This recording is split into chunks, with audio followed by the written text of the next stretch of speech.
देखील नदीपात्राच्या परिसरात देखील मोठ्या प्रमाणात पाणी साचलेलं आहे। त्या ठिकाणची काय परिस्थिती आहे ती देखील आपण जाणून घेणार आहोत। अभिजित पोते आपल्या सोबत आहेत। अभिजित, डेक्कन परिसरामध्ये देखील आपण पाहतोय प्रचंड प्रमाणात पाणी साचलेलं आहे। सध्याची काय स्थिती आहे तुम्ही जिथे आहात तिथे?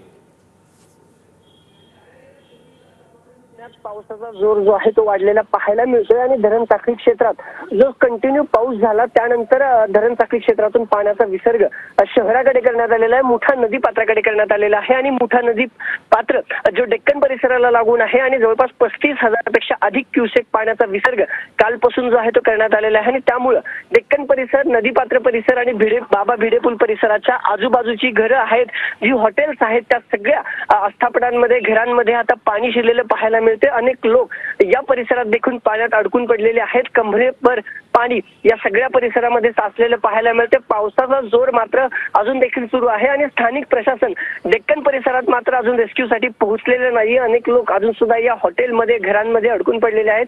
हे दृश्य डेक्कन परिसरातली आहेत, मुठा नदी पात्रातली दृश्य आहेत। जवळपास कमरेभर पाणी या सगळ्या परिसरात आता साचायला सुरुवात झालेली आहे। दरवेळी जे पाणी धरण खडकवासला धरण साखळी क्षेत्रातून ज्या पाण्याचा विसर्ग होतो तेच पाणी या नदीपात्रांमध्ये सोडलं जातं, मुठा नदीमध्ये सोडलं जातं आणि पर्यायाने या सगळ्या परिसरातील वाहतूक आता पूर्णपणे जी आहे ती बंद करण्यात आलेली आहे। ठिकठिकाणी पुणे पोलिसांकडून बॅरिगेटिंग जे आहे ते करण्यात आलेलं आहे। खरं तर आज पुणे जिल्ह्यासह शहराला पावसाचा रेड अलर्ट पुणे वेधशाळेकडून वर्तवण्यात आला होता। आज दिवसभर शहरातील विविध ठिकाणी पावसाचा जोर वाढेल असं देखील सांगण्यात आलेलं आहे।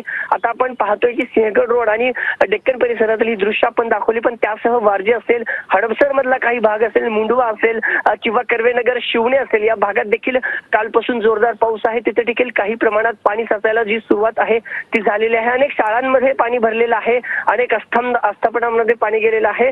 खरं तर एक धक्कादायक घटना देखील आज या पावसामुळे घडलेली आहे। 3 तरुणाचा शॉक लागून डेक्कन परिसरात, याच परिसरात आज सकाळी मृत्यू झालेला आहे। सागर, आणि पावसाचा जोर अजून वाढण्याची शक्यता वर्तवली जात आहे। हे दृश्य आपण पाहतोय मुठा नदीची ही दृश्य आहेत। मुठा नदीच्या पात्रातली ही घरं आहेत, ही आस्थापना आहेत, जिथं आता कमरेभर पाण्यातून रस्ते जे आहेत ते खरं तर लोक रस्ते काढत आहेत आणि हा सगळा परिसर आता वाहतुकीसाठी बंद करण्यात आलेला आहे आणि हा परिसर निर्मनुष्य देखील केलं जाईल असं देखील प्रशासनाकडून सांगण्यात येत आहे। सागर, नक्कीच अभिजित, तर ही दोन्ही दृश्य आपण पाहतो आहोत। सिंहगड रोड परिसर असेल, पुण्यातील डेक्कन परिसर असेल, त्याचबरोबर वारजे आणि दत्तनगर परिसर या ठिकाणी देखील मोठ्या प्रमाणात पाणी साचलेलं आहे। जवळपास 65,000 क्युसेकनं सध्या पाण्याचा विसर्ग खडकवासला धरणातून केला जातो आणि त्याचाच परिणाम आपण पाहतो आहोत। सिंहगड रोड परिसरामध्ये अनेक सोसायट्यांमध्ये, एकतानगर परिसरामध्ये सोसायट्यांमध्ये, घरांमध्ये देखील पाणी शिरलेलं आहे। घरांमध्ये अन्नधान्याचं मोठं नुकसान झालंय, त्याचबरोबर साहित्याचं देखील मोठ्या प्रमाणात नुकसान झालंय आणि अशा वेळी नागरिकांनी खऱ्या अर्थानं पालिका प्रशासनाला मदत करणं, सहकार्य करणं गरजेचं आहे। पालिका प्रशासनाकडून सातत्यानं आवाहन केलं जातंय की घराबाहेर पडा, मात्र काही नागरिक अद्यापही घरामध्ये थांबलेले आहेत। पुढचा धोका ओळखून त्यांनी पालिका प्रशासनाला सहकार्य करणं हे अत्यंत गरजेचं आहे। तर ही दोन्ही दृश्य आपण पाहतो आहोत। पुण्यातील सिंहगड रोड परिसर, त्याचबरोबर पुण्यातील डेक्कन परिसर या ठिकाणी देखील मोठ्या प्रमाणात पाणी साचलेलं आहे।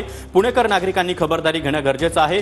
रात्री 1 वाजेपासूनच, अर्थात 2-3 दिवसापासून पुण्यामध्ये सातत्यानं पाऊस बरसतोय, मात्र रात्री 1 वाजेपासून खऱ्या अर्थानं मुसळधार पावसाला पुण्यामध्ये सुरुवात झाली आणि त्याचाच परिणाम अशा प्रकारे सकाळच्या सुमारास खडकवासला धरणामधून मोठ्या प्रमाणात पाण्याचा विसर्ग करण्यात आल्यानंतर या सोसायट्यांमध्ये आणि संपूर्ण नदीपात्र परिसरामध्ये अशा प्रकारे मोठ्या प्रमाणात पाणी साचलंय।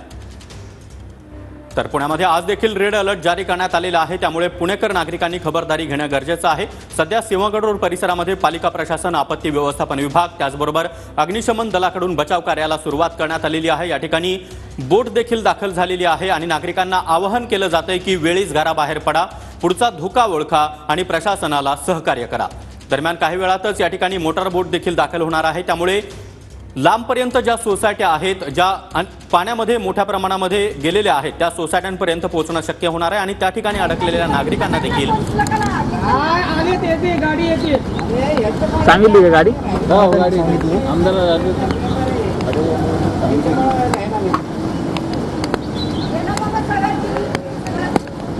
द्या, जीव महत्वाचं आहे।